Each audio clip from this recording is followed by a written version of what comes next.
Good morning class. आज की हमारी इंग्लिश की वर्कशीट है और वर्कशीट नंबर है हमारा 120।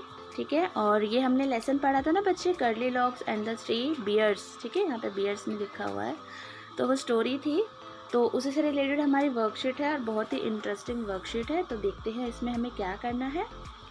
Hello lovely children, how are you all. प्यारे बच्चों, आप सब कैसे हैं। You must have enjoyed reading the story curly locks and the three bears, है ना। आपने जो कर्ली लॉक्स वाली स्टोरी थी वो आप लोगों ने उसे बहुत इंजॉय किया होगा। तो Bittu also like this story a lot. एक बिट्टू है, ठीक है, और वो लड़की है और उसको भी ये स्टोरी ना बहुत पसंद आई। She drew pictures of different parts of the story. उसने जो स्टोरी थी उसके डिफरेंट अलग अलग जो पार्ट्स थे उसकी उसने पिक्चर बनाई and also wrote sentences related to them. और उस पिक्चर से रिलेटेड उसने सेंटेंस भी लिखे, but she forgot to put them in the proper sequence. लेकिन वो उन्हें एक सीक्वेंस में लगाना भूल गई। ठीक है, एग्जाम्पल के लिए जो कर्ली लॉक्स थी, अब बताइए वो पहले जंगल में गई या उसने फिर वो दलिया खाया। तो पहले नंबर पे क्या आएगा कि वो जंगल में गई थी, है ना, तो उसे सीक्वेंस में वो लगाना बिट्टू भूल गई है। Can you arrange them in the correct order. क्या आप उन्हें करेक्ट ऑर्डर में लगा लोगे। Write the number in the square boxes to arrange the story in a sequence and then rewrite the sentences in the space given below. तो बच्चे ये उसने पिक्चर्स बनाई है बिट्टू ने और यहाँ पर उसने सेंटेंस भी लिखे हैं, है ना, और हमें इनको ना सीक्वेंस में लगाने हैं। उसने ना आगे पीछे कर दिए हैं, ठीक है। और जब आप इसे सीक्वेंस में लगा लोगे तो आपको ये सेंटेंस दोबारा यहाँ पे सीक्वेंस में लिखने हैं कि फर्स्ट नंबर पे कौन सा आएगा, सेकंड पे कौन सा। ठीक है, इस तरीके से ये 6 सेंटेंस है, ये आपको लिखने हैं। तो सबसे पहले हम लोग देखते हैं पहली वाली पिक्चर में क्या हो रहा है। She went to the bedroom and fell asleep in the tiny little bed. क्या वो जाते ही मतलब बेडरूम में गई और सो गई थी, ऐसा कुछ था नहीं, ये तो बाद में हुआ था, है ना। आगे है she woke up and saw the bear family. She jumped out of the bed and ran away.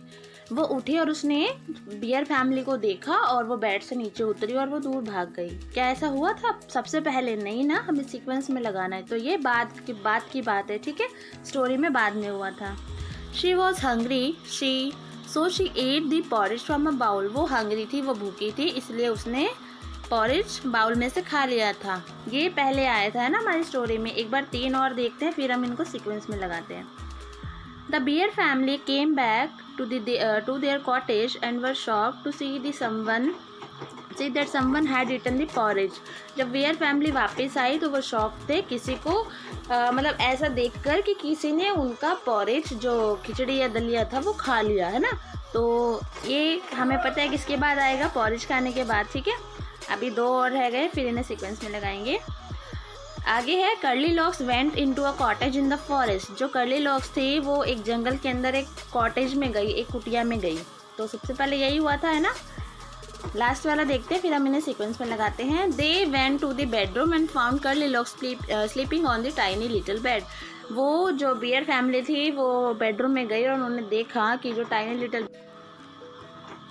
तो बच्चे हमारा जो फर्स्ट नंबर है उस पे आएगा curly locks went into a cottage in the forest. वो सबसे पहले कॉटेज के अंदर गई जब वो जंगल गई थी।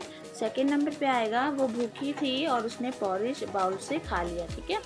थर्ड नंबर पे आएगा she went to the bedroom, और वो बेडरूम में गई और वो वहाँ पे जो टाइनी लिटिल बेड था, ये छोटा वाला जो बेड दिख रहा है आपको, इस पे वो सो गई थी, ठीक है। फोर्थ नंबर पे आएगा द बियर फैमिली। जब बियर फैमिली वापस आई तो वो शॉक्ड थे कि किसी ने उनका जो पॉरेज है वो खा लिया, ठीक है।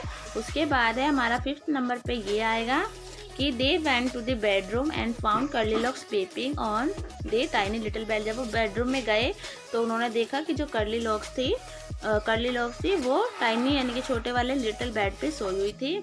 आगे लास्ट हमारा आएगा शी वोकअप, और वो जगी और उसने बियर फैमिली को देखा और वो इस तरीके से वहाँ से भाग गई, ठीक है, बेड से नीचे उतर के।